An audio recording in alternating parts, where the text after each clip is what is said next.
All right, good morning, everybody. Welcome to today's Nerdio webinar on migrating QuickBooks to Azure in a single afternoon. My name is Will Ominski. I'm the VP of Sales here at Nerdio, and I'll be taking you through today's content. I'm super excited because I haven't done a webinar in a long time. I'm usually up on stage doing a bunch of content for our training camps, and it is a little bit more comfortable being able to sit in my home office. So I also really hope that this content is useful for everybody that is joining the webinar today. Um, if you're not familiar or not an existing Nerdio partner, just to set the stage, Nerdio's mission is to help empower managed service providers to build successful cloud practices with Microsoft Azure. And that's really what today's content is centered around. One of the most common things that we hear or see from MSPs, especially starting out and thinking about their Azure journey. QuickBooks, or you could really replace QuickBooks with any type of accounting application. It doesn't have to be QuickBooks. It could be Sage or something else. But QuickBooks tends to be, from what we hear, one of the most common accounting applications that MSPs are having to support across the board for all of their customers. We also hear pretty commonly that customers or MSPs don't want to use or support QuickBooks Online. It is maybe missing certain features, or the customer doesn't want to pay for that licensing because they've already made an investment. So a number of reasons why they want to keep their installed version of QuickBooks. But that also conflicts with the more modern work, the desire to reduce your infrastructure footprint. So many times I'm talking to managed service providers who say, listen, the only reason why my customer has infrastructure in their office or wherever it might sit is to host QuickBooks. They've already moved all of their other apps to SaaS base. They are storing files in SharePoint and OneDrive and other cloud solutions. Their email is hosted, and the MSP really doesn't want to have to support this last little bit of infrastructure for just QuickBooks or whatever the accounting application might be. And then users and customers, they want 24/7 secure access to their data, to their most important data in many cases, their financial stuff. They want high performance. They want it to perform very, very well, and users to be able to have a good experience using whatever accounting application it might be. They also Customers, right? They want it as low cost as possible. That's an ever long battle that we are always fighting with our customers. And we as MSPs want to make the most margin possible. So my goal today is to run you through how you can achieve all of these goals using Microsoft Azure and bringing QuickBooks or whatever the accounting application is into the cloud. So what I've done here is I've built out your steps to success. Now, just so everybody knows, this is being recorded. This is going to be put on our website, and we are happy to share the links and the PowerPoint presentation here as well for anybody who's interested. But I boiled it down to the four high-level steps to be able to do this. Number one, we need to price and architect. What is this going to cost me? What is the architecture going to look like in Azure, and how much money am I going to make? We need to make sure we have our prerequisites before we start provisioning. We need to build the environment, and then we need to grant users access. And again, my goal here is to do this within just a couple hours. I don't want to spend a lot of time migrating this up. I want to make this as painless as possible. So again, you all can make as much money and your customers can have the best experience. So with step one, we're going to price and architect this environment. Now, what Nerdio's done is we've put together a list of what we call qualifying questions. These are questions that you need answered to be able to accurately price and architect this environment out. I took our big long list of questions and I drilled them down to the most important ones for this QuickBooks use case. The QR code that you see on the screen will get you to the big list, but these are the main questions that we need to have answered so we can architect this properly.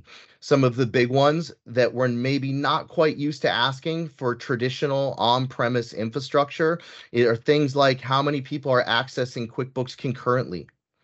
How many hours per day do users need to access QuickBooks? These are things that we really don't care about too much on premise because we've made that infrastructure investment and it just sits there waiting for people to use. But one of the huge benefits of Azure is we can pay for and turn on resources only when they're needed, and then turn them off and not pay for them when they're not needed. So when everybody leaves on a Friday to go enjoy their weekend, we can turn this down and reduce your cost, making it more palatable from a cost perspective for your customer, but also giving you, the MSP, some more room to be able to make some margin here. So if we move on and we assume we have all of those questions answered, we'll end up with something like this. This is a real environment we helped an MSP price out about a month ago. This was only 4 users in the organization that needed to access QuickBooks. There were many more users in the organization, but we're just focusing on this line of business application. The MSP couldn't really get super clear data from the end customer in that discovery phase. They were like, yeah, some weeks we don't need QuickBooks a lot, 20 hours. Other weeks we're in there all work week, 40 hours per week. So we're somewhere in that range. So keep that in mind.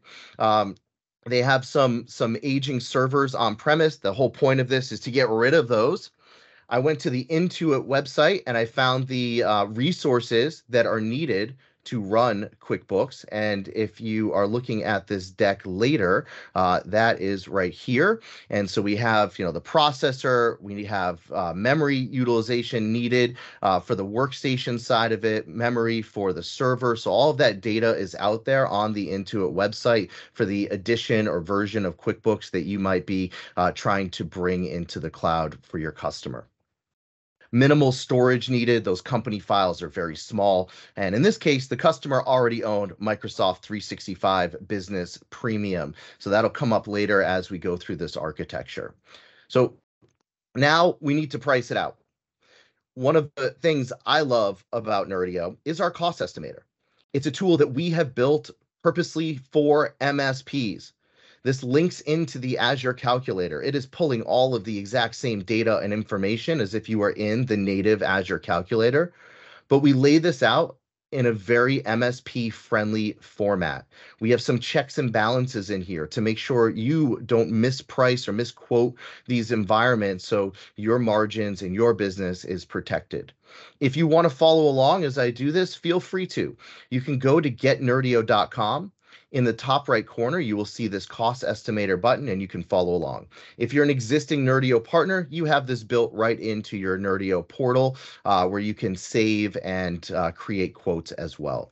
So one of the first questions we ask after we've selected the region, which was South Central in this case, which is in Texas, we have 4 users that need to access QuickBooks based on those discovery questions. So I'll pop that in there, and what that's going to do is it's automatically going to pull up this gray box, this little bit darker gray box at the bottom, and say, well, I need pooled desktops for 4 users. What I'm going to do is Windows 10 multi-session. This is almost like running a terminal server, except the operating system is Windows 10. So a little bit different, but I have some huge benefits for using Azure Virtual Desktop, which is the technology that stands behind this. Then I need to figure out how many servers or hosts are going to be on at all times. So maintain a minimum of X number of hosts on 24/7. Now for this customer, I'm trying to keep the cost as low as possible. They've told me they only work 20 to 40 hours per week in QuickBooks. So personally, I'm electing to not leave a machine on 24/7. I'm going to turn it off when they don't need it to save some money. Now, there are some risks in doing that I will talk about later, but this is a way to keep your costs as low as possible as long as you're comfortable with some of the risks of turning machines on and turning them off. If I didn't want to do that, I could put a number 1 in this box and I would leave one of these machines on 24/7. It would just always be there waiting for users to access, and I would purchase it on what's called a reserved instance from Microsoft, which gives me a massive discount for purchasing a machine and leaving it on all the time. But in this case, I'm going to say, nope, I'm going to have none on at all times, and I will go up to and no more than 1 machine on. So I have 1 machine that's turning on when it's needed and off when it's not. And the size machine I'm using is this E4 SV5. This is the latest generation Intel machine. It accepts premium SSD, which I'm going to use in this case, and it is 4 cores and 32 gigs of memory. I know from experience and also looking at the Intuit website how many resources I need, how much CPU, how much memory I need to be able to support this environment. And I'm very comfortable using this machine to be able to support it. In this document, we have the link to the Microsoft documentation on this exact machine.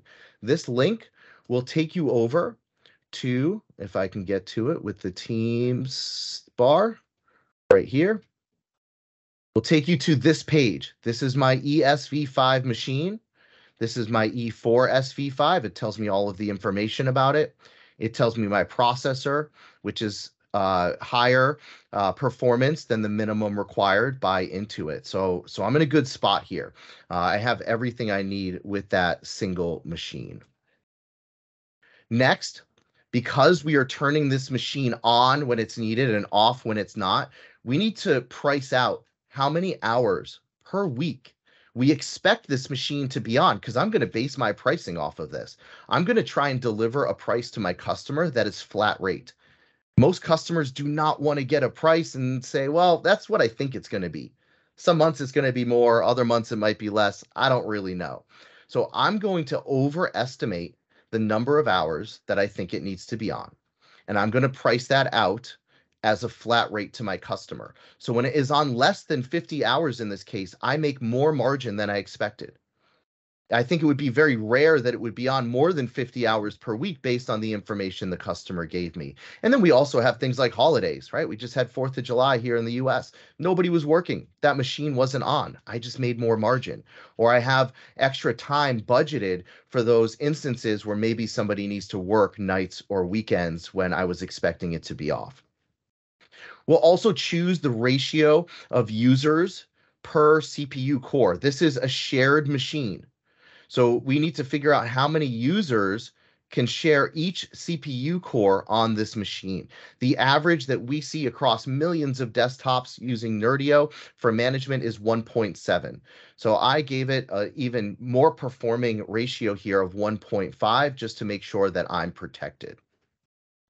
Now I have my desktop, my pool priced out, and I would need to go to servers. But wait a second, I don't have any servers in here. Why not? Well, this is one of the items that we see some of our MSPs choosing to do to help keep the cost down. If I don't have any servers in this environment, I'm going to run that E4 SV5 machine as a static host.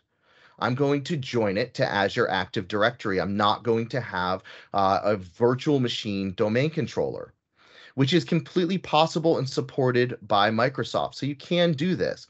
It keeps your infrastructure footprint very, very small. I have one machine in here.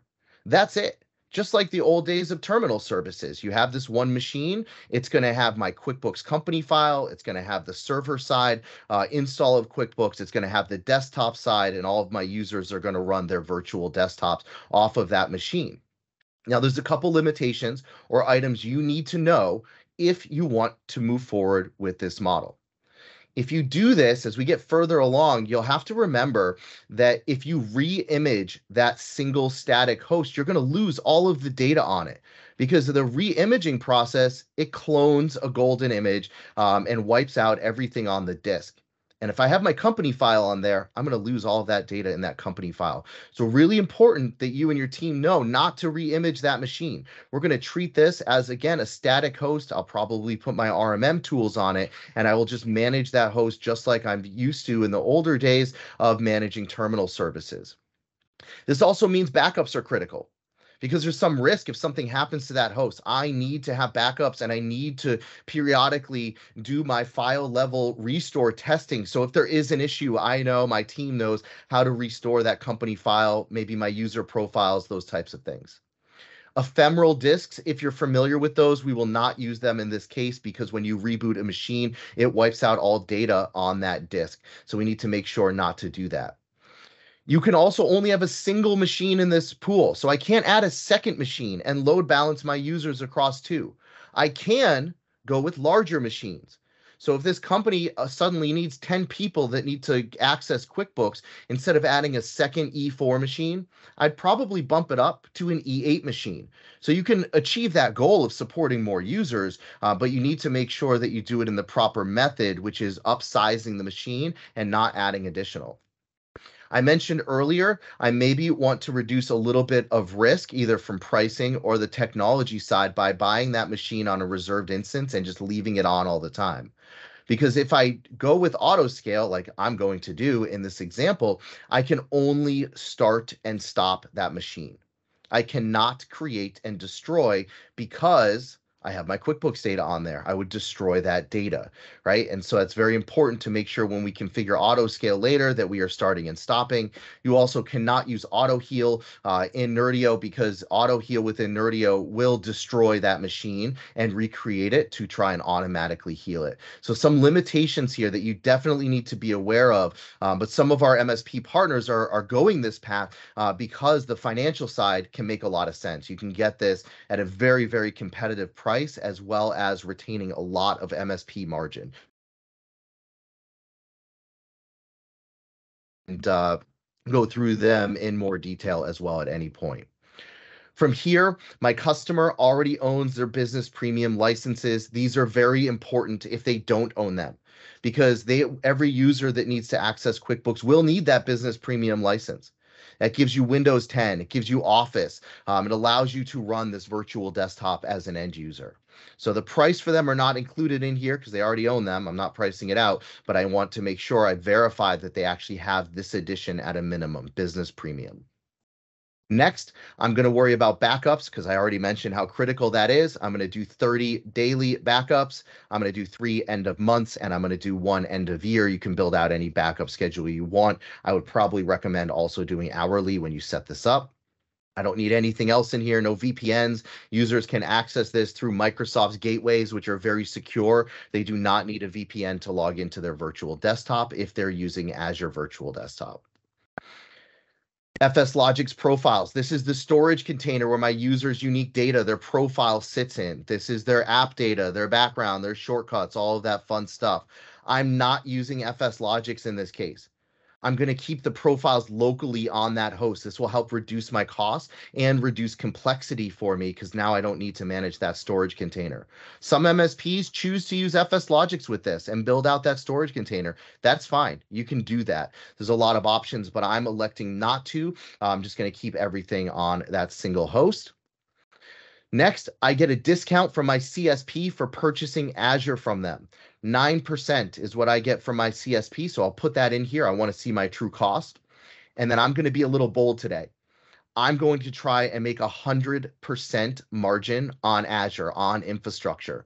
Pretty high margin if you look at it from a percentage standpoint.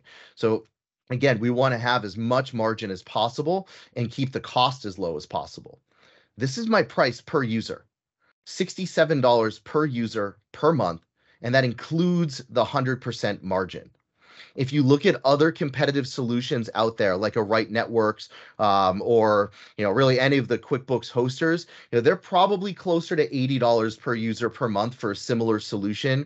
When I say similar, those solutions usually have less RAM, less CPU, less backup. They aren't as inclusive. So you can really customize this, be a very competitive price, and get that 100% margin. Again, this is just on Azure. I'm not talking about your support, your managed services, your security, just on infrastructure. That's also much higher than I was getting when I was at my MSP and selling traditional on-prem infrastructure. So this can be a really good win. It also makes sure that revenue is not going out the door to some third-party vendor that's doing QuickBooks hosting. You as the MSP additionally have total control over this environment. So you're not calling some other vendor when something goes wrong. You have the keys to the kingdom, and you can go in there and you can fix it. All right, so now we have priced out my environment. I'm an affordable price. I know what it's going to look like. My customer signs off on it. I got to provision this thing. There are a couple prerequisites that you need to go and get from your CSP. Number one, you need to order Azure. Go to your CSP portal, search Azure Plan. In most cases, it's going to be a $0 SKU that will get you access to be able to build Azure. You need access to the customer's 365 tenant. In this case, they already have business premium, so that's what I would do. If it's a new customer, I'm going to go provision a new 365 tenant and purchase those 365 business premium licenses. And then lastly, I have two sets of credentials that are very important to be able to provision, especially if you're using Nerdio, but even if not. I need global administrator role on that tenant. That's the 365 side. And then I also need the owner role on the subscription. These are two separate permissions that I have to set. Usually when you order Azure, you'll have global administrator. But many times you will not have the owner role. So you will need to go in there and grant yourself that owner role of the subscription to be able to provision.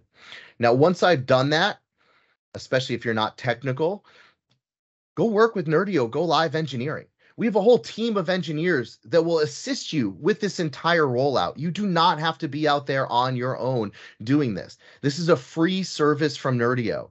So we are happy to do that with you. We've done this thousands of times. So this is not new for us, whether it's QuickBooks or Sage or even any other app that's not an accounting application. We can help you out. We have the experience to make sure that you really get this done in an afternoon. But I'm going to show you what the process will look like going to build it right now. So what I've done is I've pre-installed Nerdio Manager for MSP.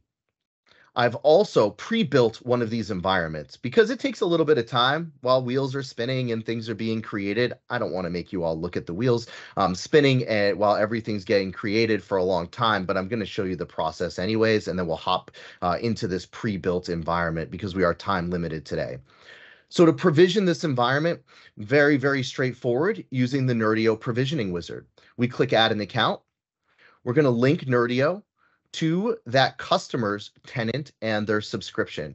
And just as a warning, if anything ever goes wrong, it's always when you're live in front of people. So I'm just letting you all know if we see an error or something, it's probably a mistake that Will made, but I'm hoping nothing goes wrong here. So we're going to grant access to Nerdio to that customer's tenant, hit accept. And then I need to say what I'm going to build. So here's my QuickBooks hosting.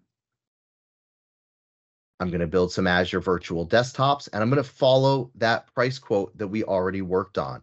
I'm going to build it in that subscription I just purchased. I'm going to use Azure AD. I'm not going to use any other flavor of Active Directory. Nerdio is going to give you a warning. There's some limitations around FS Logics, Azure Files, MFA requirements. You need to use a conditional access policy for that. So we give you the information and you say, hey, I've read them. I understand them. Let's provision.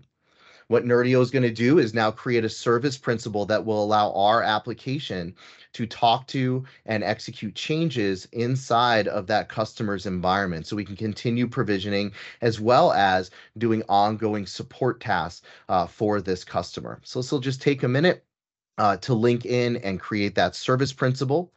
Now, once that is done, we're going to go ahead and we're going to build a network, and then we will have really everything that we need to go and create that host pool, as well as set up our backups and assign the users to it. So while I am waiting for this, I'm going to jump around just a little bit because, again, I said if anything takes a little while, you get spinning wheels, it's always when you're live in front of people. So that's going to go ahead. Oh, there it is, and connect. So now it's going to ask me to do the networking. So let's stay here. We're going to choose the region. This is really important because I priced out South Central US. So I need to make sure I provision in there. All Azure regions are priced differently. Microsoft has different costs of supporting different regions, different power costs, different labor costs, those types of things. So if I provision in a different region than what I priced out, my costs are not going to be in line. I might not be making that 100% margin.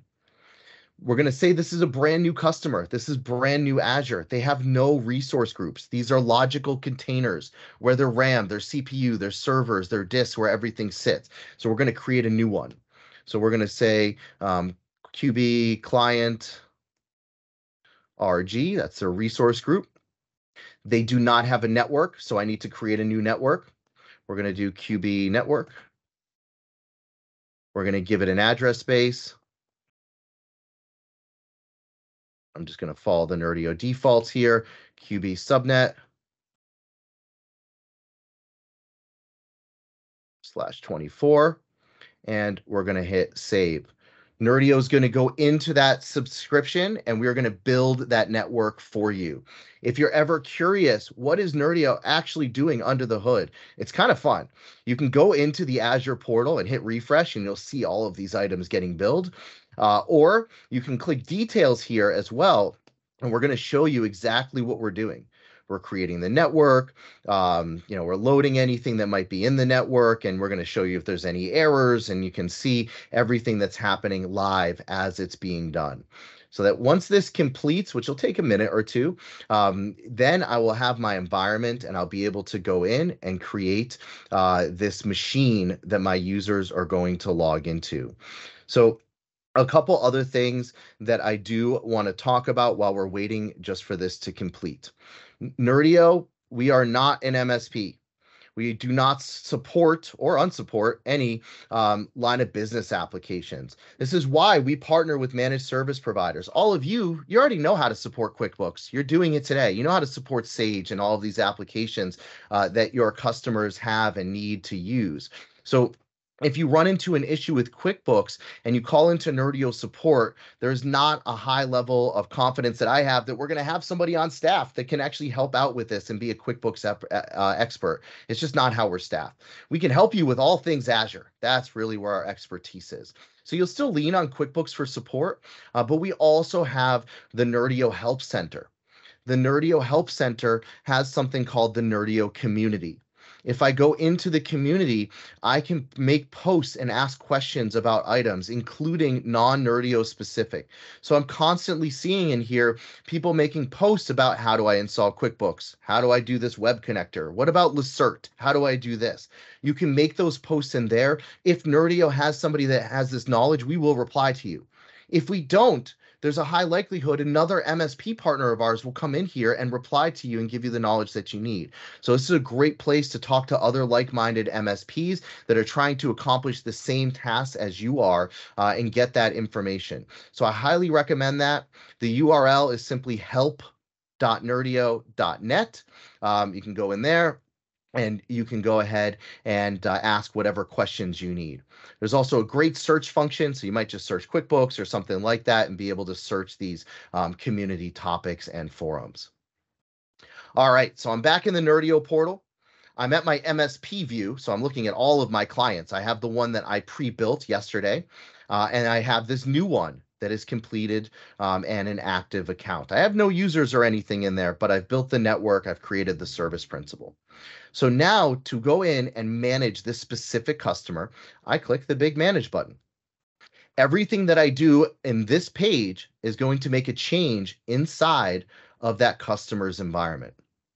Now, if I wasn't doing the static host, I would typically go and build a golden image. I'm going to use that to make my updates and reclone that to my live machines. But I mentioned before, I'm not going to do this. I'm going to have a static host. So I'm not even going to bother to build an image because I don't want somebody going in and accidentally re-imaging this machine and wiping out all of my QuickBooks data. So I'm going to build my host pool, as it's called, for this customer. This is the pool where all of the VMs sit in. And again, in this case, it's just going to be one. I simply say add a host pool. I'm going to give it a name. This is really important, this name, because the name you put here is what your customer will see when they go to log in. So we don't want to do like normal IT stuff and give it some, coded name or call it Death Star, right? Or something like this. So I'm going to call it QuickBooks Cloud, right? Whatever I want to. Actually, that might be a trademark names. QuickBooks app, let's say. I'm going to choose a multi-user pool desktop. That's what I priced out. We're joining it to Azure Active Directory, as I mentioned a few times. We're not using FS Logic, so I'm going to have local profiles. We're going to give it a name prefix. We'll call it QB.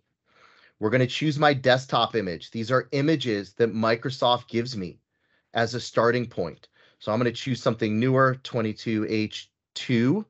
And I want to make sure I choose a multi-session machine. In this case, I'm going to use a Gen 2 machine. This gives me some additional security, like trusted launch. So I want to use that. And why not have the Microsoft 365 apps pre-installed? That'll save me a little bit of time later. So that is the image I'm choosing to use here. There's a whole bunch of different images, and your Nerdio Go Live engineer will assist you in choosing the correct image if you have any questions on that. I need to choose the size of machine that I want to have in here. Now, remember, I priced out the E4S V5. So I need to make sure I select that machine. If I choose a different machine, my cost will be off. We choose that. In this case, I actually did a premium disk. I priced that out ahead of time so I can have the most performance. So I'm going to make sure I have my premium SSD. And I may or may not have users already in here if there are users in their tenant. So I'm not going to quick assign any users into this environment yet. I simply hit OK, and Nerdio is going to build that pool inside of Microsoft Azure. So hopefully some of you that maybe are less technical or have never done this before are starting to see how simple this really can be. I'm a sales guy, right? I've been doing this a while, so I'm a little dangerous on the technical side, right? But really, Nerdio makes this so easy that anybody can do it. Now that the host pool is built, I don't have any machines in the pool yet. I haven't created any machines for users to log in. And so we bring you over to our auto scale page.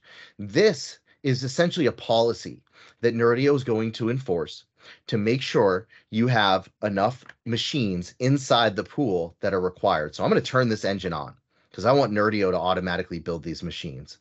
It pulls over all of those settings that I've previously set, but I could change them here if I want to. And then I need to set up my host pool sizing.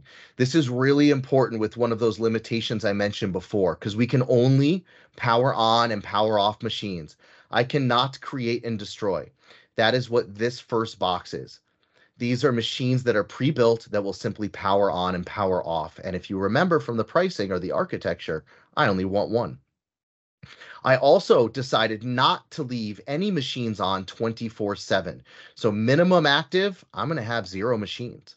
Nerdio is going to give you a warning that you might want to enable a feature called Start VM on Connect. What this does is if there are no machines on and a user tries to log in, it will automatically power on that machine so the user can work. So this is a great feature where we have everything off.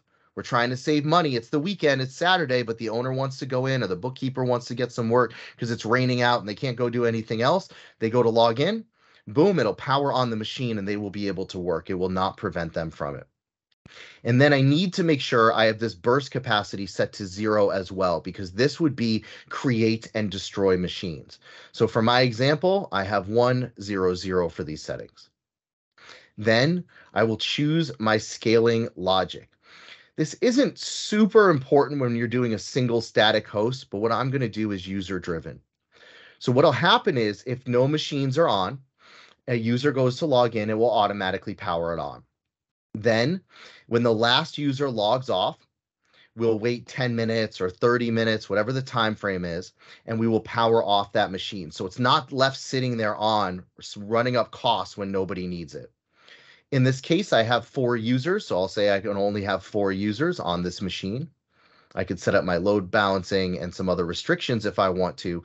One other thing I like to do in this example, especially if I know my customer, and I know they're going to come in Monday through Friday, and they start work at 8 a.m., I'm going to tell this machine to be powered on at 8 a.m. every Monday through Friday. That way, when the first user comes in during the work week and they go to connect, they don't have to wait for that machine to turn on. It'll already be powered on. And then what'll happen is if after an hour after 8 a.m., so by 9 a.m., if nobody is logged in, it's the 4th of July holiday, for example, it'll automatically power it off because no users are in there. We'll give it a little bit of a delay before we wait to power off that machine and then save you the money because it's a holiday.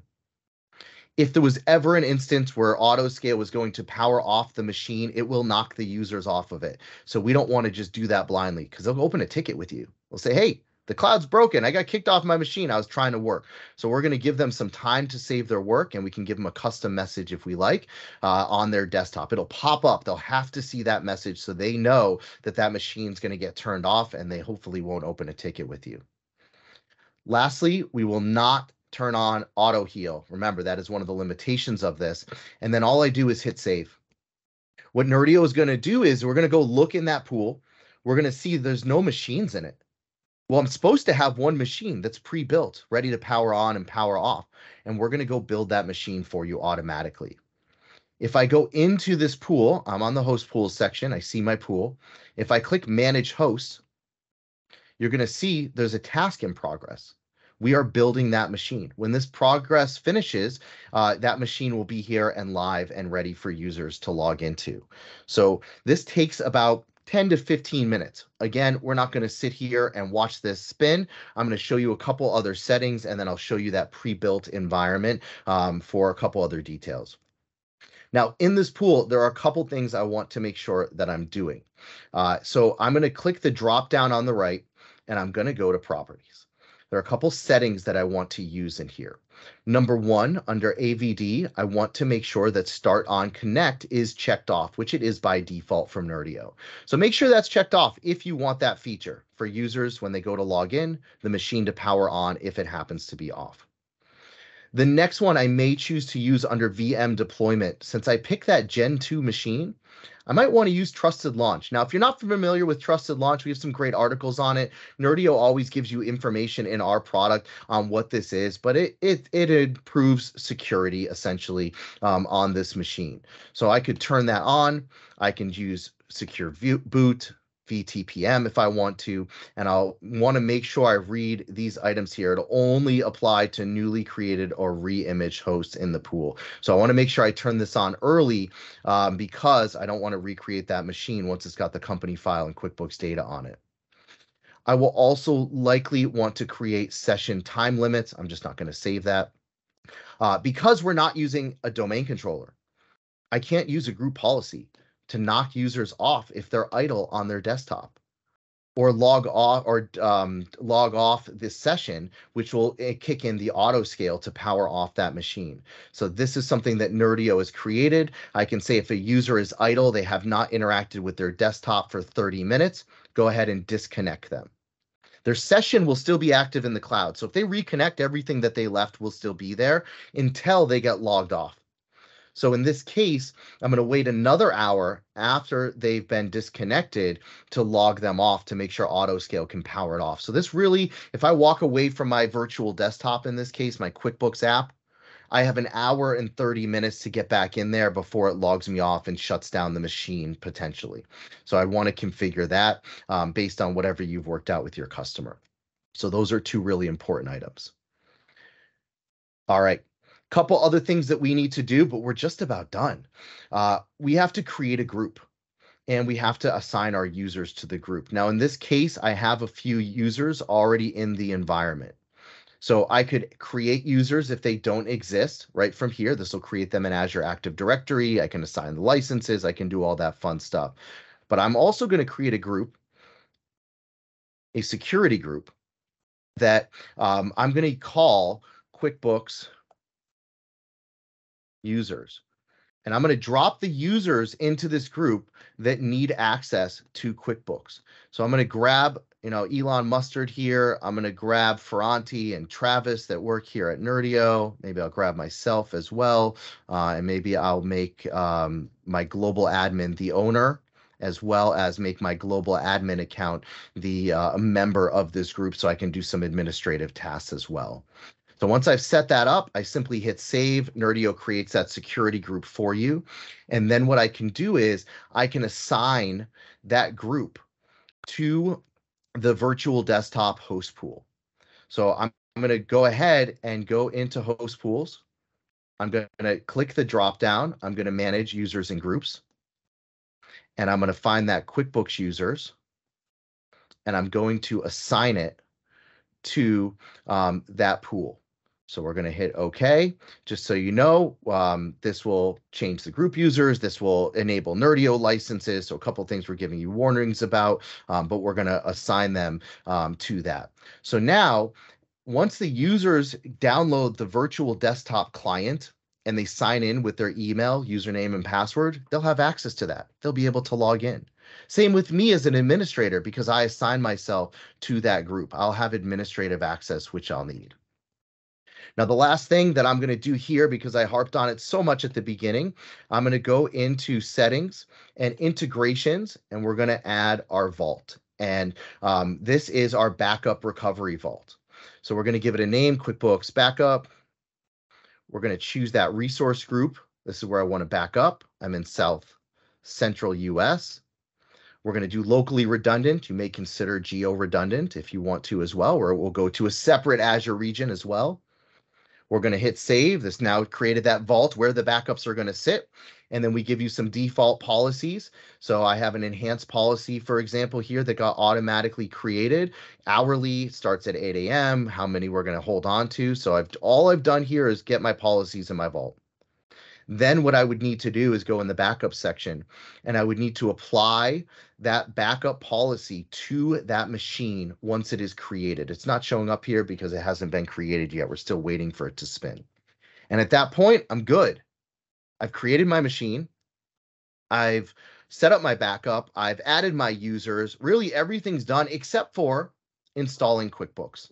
Now, again, I'm not going to make you wait to watch this spinning wheel for this machine to get created. So I'm going to back out of here, and I am going to go to the account I pre-provisioned yesterday that looks identical to it. So here's my pre-built one.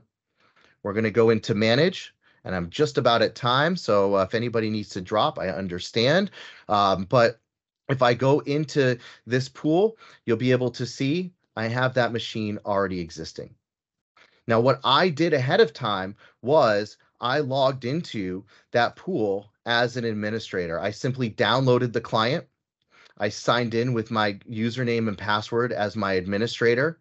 So I click on this. I save my password, so it should just log me in here in a second. And then I installed QuickBooks as an administrator. So I installed QuickBooks. You can see it's here. And now QuickBooks is available for the users. I migrate their data over, and then I tell the users to do the same thing that I just did as the administrator. They download this client, they sign in with their username and password, and boom, they have QuickBooks. Now, you might also consider not giving them a full desktop, but publishing the application. You can make QuickBooks look like it's running locally on their machine. So we said we were going to do this in an afternoon. I'm at about 45 minutes since we started. And as you can see, pretty straightforward. We have to wait for the machine to turn on. We have to install QuickBooks still in our live one that I did. We have to migrate the data, but you can get this done fairly quickly and get your customers up into QuickBooks. We've seen this done, a couple hours, couple days, whatever your bandwidth is. Now, you might be saying to yourself, well, that was great, Will. This was kind of fast. How do I remember all of this stuff? Well, in this deck, I've given you that exact process that I just did, all with links to articles from Nerdio, except for this migrate company file. We don't support this. This is a QuickBooks thing. This is Intuit, but I linked you to their blog that tells you how to migrate that company file. So all of this information is here. In addition to that, we have, Nerdio support scope. We just support Azure, its infrastructure, the things that we can be the puppet master for. Reach out to our support if you have questions. Work with our Go Live engineering. Ask questions in the community forums. So we have lots and lots of resources available to you. Some final thoughts before we conclude here. Know the limitations of the static host. You guys got to know this if you're going to take this methodology. Make sure you have a change log system. If you have multiple engineers making changes to the static host, it's important that you know what the last person did so you don't break something.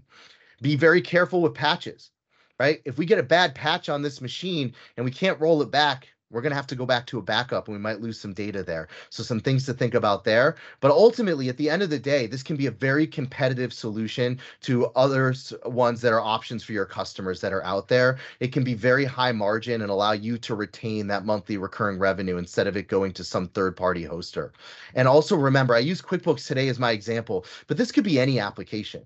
It could be PC Law. It could be Sage. It could be really anything that you can imagine. They can run just this app. They could run their full desktop in a virtual desktop manner with Office apps and Exchange and Outlook and all of that type of stuff. So you have lots and lots of options, but this is a really great way to get in there for something high margin, kind of start out your Azure practice, or maybe open up the doors for customers that you weren't really even thinking about using this for. If you want to learn more, if you want to spend more time with us on the sales side, the architecture, the pricing, on the technical side, how to build this stuff and get more hands-on, we run these training camps. I don't know how many of you are planning on attending training camps. They've been selling out all over the world where we've been going. Usually I'm at them, so you get to hang out with me. I don't know if that's a good thing or not, but we've completed a few already this year. We have a number of additional training camps that we'll be running coming up. We're going to Calgary. After that, I don't have it on here, but we're going to Sydney, Australia. Then we're going back to Canada. So we're going all over the world training MSPs. These are completely free. There is no cost to you. You just have to get even pay for your hotel room. So we know that this will help you, and we know that our product stands on its own and can deliver a lot of value to you. So this is why we don't charge anything for it. We'll also be announcing our dates and location of NerdioCon, which is our big event. Or just some LinkedIn posts on that yesterday. So that is locked in. And I can tell you from an insider, it's going to be an awesome event. So if anybody's attended that before, definitely reach out to your salesperson or myself, and we'd be happy to talk to you more about how we can get you hands-on with this stuff. So for some next steps, I recommend go and learn some more. You guys are already learning. You attended this webinar. Go to our website. We have articles, we have certifications, we have lots of things that we can do to help increase your knowledge. Go do some planning. Work with our sales engineering, work with your partner success manager, get some free licenses from us to test this out. Don't just trust me. Follow this guide I created. You guys could spend just like an hour or so and replicate exactly what I did. And then work with us to help deploy this so you're not out there on your own trying to figure it out. So with that, I'll put my contact information up here. I'd be happy to talk to anybody who has additional questions about this, wants a copy of the deck, and wants a copy of the recording. But with that, I'm done. I really hope this was useful. I'll hang out. I understand if some people have to leave because we were a little bit over time here, but I will hang out for a couple minutes and answer any questions that maybe had come in the chat, and maybe Morgan can help me with reading off any of those questions that maybe came in, if there are any.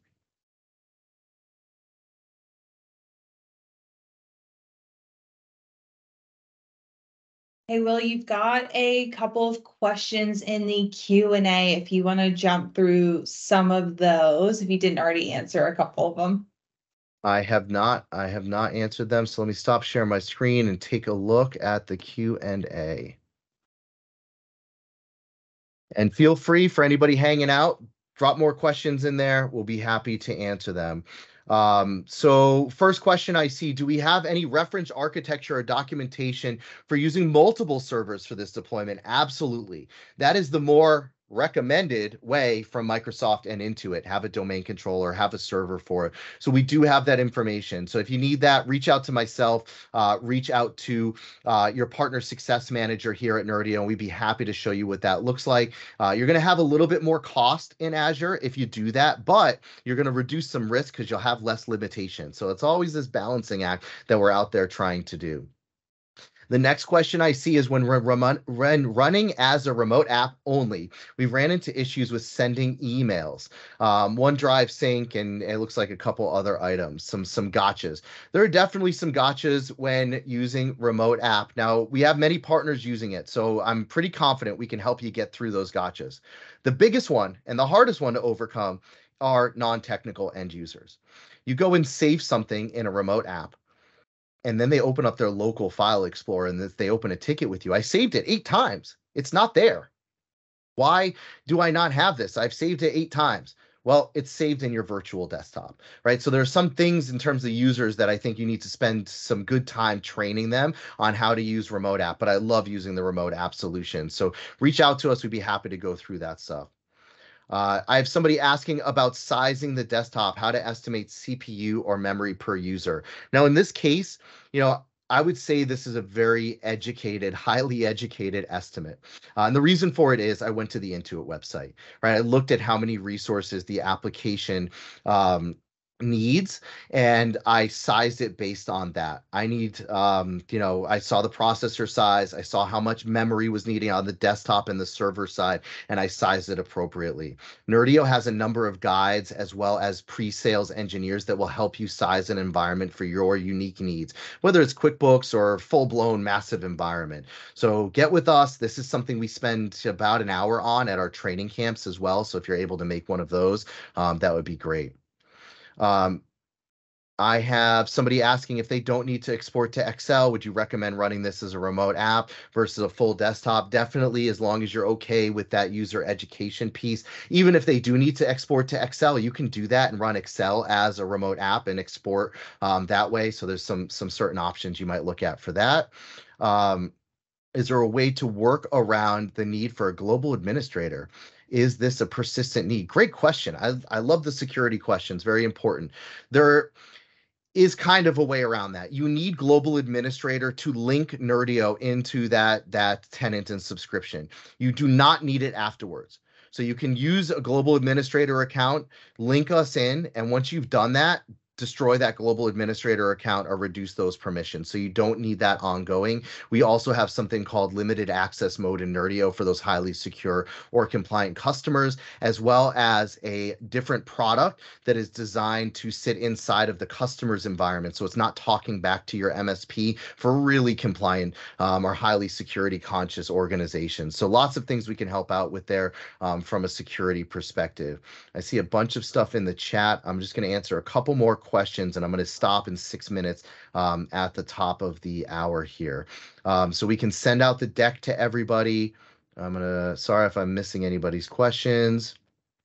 Are the free licenses set up in our MSP portal? Yes, they are. So if you have Nerdio downloaded, you can create an account just like I did, and there's a button in there to set it as what we call internal use licenses. You don't need to reach out to us or anything. Just click the button. Now we know it's your testing environment, and we don't bill you for those licenses. So not a problem. If you have any questions on that, reach out to me or your sales rep.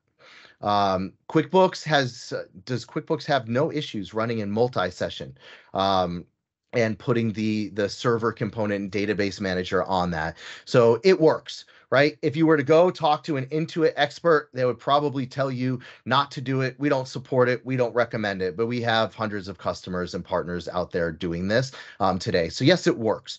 Right? You may be rolling the dice a little bit in terms of Intuit support, but again, it works completely, and we have many, many people doing it. If you look at some of the big QuickBooks hosters, they are running it in multi-session environments. So even the official authorized, rubber stamp Intuit hosters are doing this. So lots and lots of great things here. Again, I really, really hope that this was a useful webinar for everybody. I appreciate seeing the number of people that were here at the beginning are also here at the end. So that makes me feel good that hopefully you all got some good information out of this. So with that, reach out to myself, reach out to your rep. We will do some communication afterwards for anybody who wants a copy of the deck as well as the recording, so you can look at this later. But my final thought here is don't go out there and do this on your own. If you have any trepidation, if you're wondering anything, we are here for you. We are committed to your success as an MSP. This is what we do at Nerdio all day long, every day, and nothing gets me more excited to get out of bed, truly, than to work with all of you. So reach out. We'll help you out. We're readily available, and I hope everybody has a fantastic day. Thank you so much.